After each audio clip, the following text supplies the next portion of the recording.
It's never been more common to feel alone, to be surrounded by people you know and feel like you aren't seen, where it feels like you could scream at the top of your lungs and nobody would even look your way. The internal war rages on. Depression, anxiety, and lustful relationships rule the minds of our youth.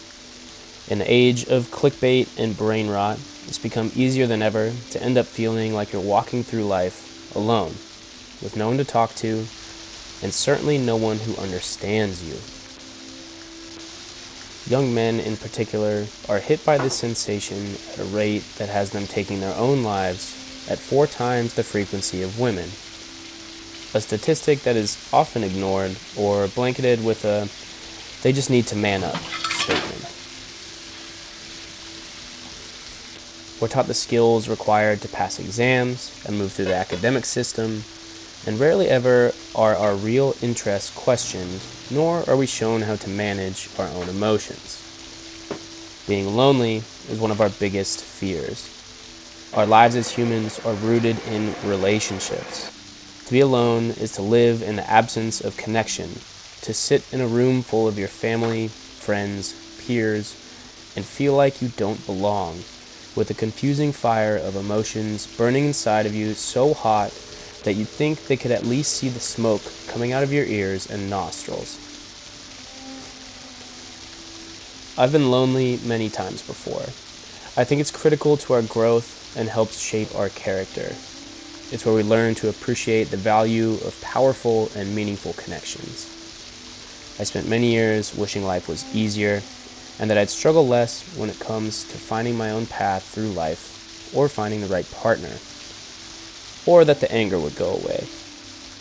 So much so that I even rushed into a relationship that turned into marriage and then divorce. I believed so hard in something and it all came crashing down on top of me. I would never be the same.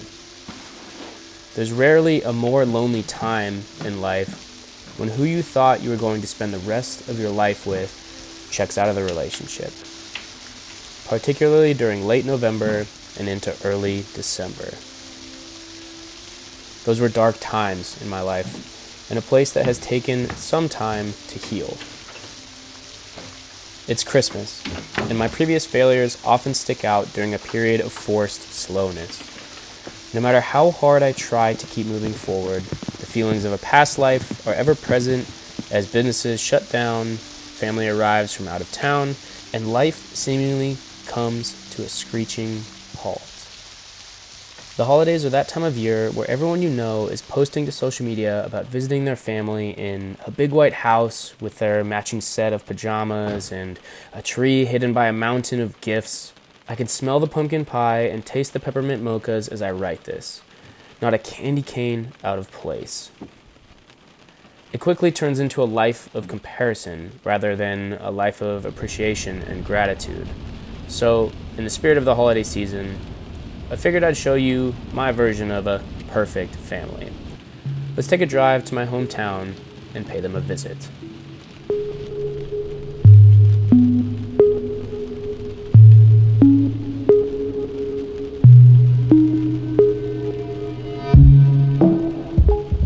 So I was born and raised in Oceanside, and my parents only live about 5 minutes or so from each other.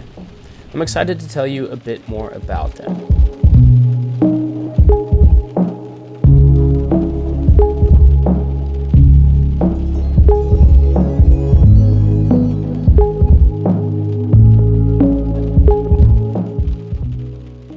This is my childhood home. I spent roughly 25 years of my life living under this roof. It was a big part in shaping me into who I was, both good and bad. Much of what I remember as a young child are fond memories of the holidays with trips to our family's generational ranch in Northern California, in the desert, or here at home. My parents did an amazing job at keeping my brother and I separate from any issues that may have arisen in their relationship or with their finances. We even wore the damned matching pajamas a few times. Around the age of 18, the world came crashing down, and to keep a long story short, tore our perfect from the outside family apart. I had experienced feeling lonely before at school, being rejected by groups of people I thought could be my friends, but nothing could compare to what it felt like watching my parents split. It felt like things would never get better, and I had to grow up in many ways to meet our new standard of living a lot sooner than I could have imagined. When the holidays came around, everything was elevated. The pain of having two homes for Christmas, splitting time between parents, and never feeling like things were going to be okay. I often isolated myself from the world, thinking it would quiet the voices in my head. I'd use any excuse to blame how I felt on anyone but myself.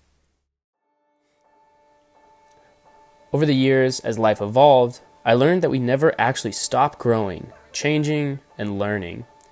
I learned that self-accountability is a requirement for success. I chose the path of optimism in the sense that everything happens for a reason, and that it always works out in the long run. For nearly a decade, our families couldn't coexist.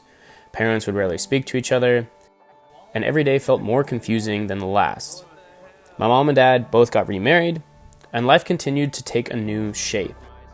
I would see photos of the perfect families and wish it was still like that, but what I learned is that the times where I felt most lonely ended up existing as a result of my own selfish desire for things to stay the way that they were.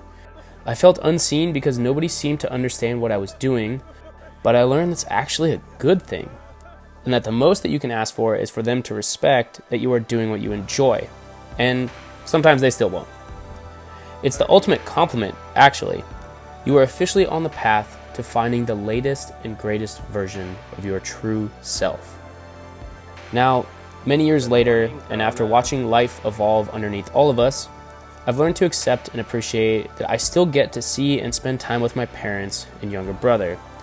My greatest skills to avoid loneliness have been to live a life through a lens of gratitude and to lean into my own interests, to hold myself accountable for my own actions and emotions. It's good to feel. It's not okay to project. Our families now exist in separate households, but as one in my heart, watching with bright eyes as time heals previous scars and they eventually fade away. We have separate Christmas celebrations, but they have become filled with laughter again. Life is different, but it's no longer lonely.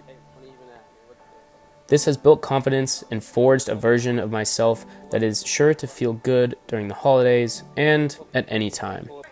The initial catalyst of my parents separating ultimately led to one of my greatest lessons. The problem still exists, and the arguments still happen. Our picture-perfect matching outfits together as one will likely not happen, maybe for the better. But I wouldn't want it any other way. What we see and feel now is real, and I'd rather sit on top of a mountain of real emotions exposed to the elements than find shelter under a bridge of false imagery. I think what I really wanted to show in this short is that no matter how perfect it may seem online, life is always working in ways that you will not see. At the peak of my parents' disagreements and challenges, we could have taken a family picture with fake smiles, and you aren't alone in how you feel.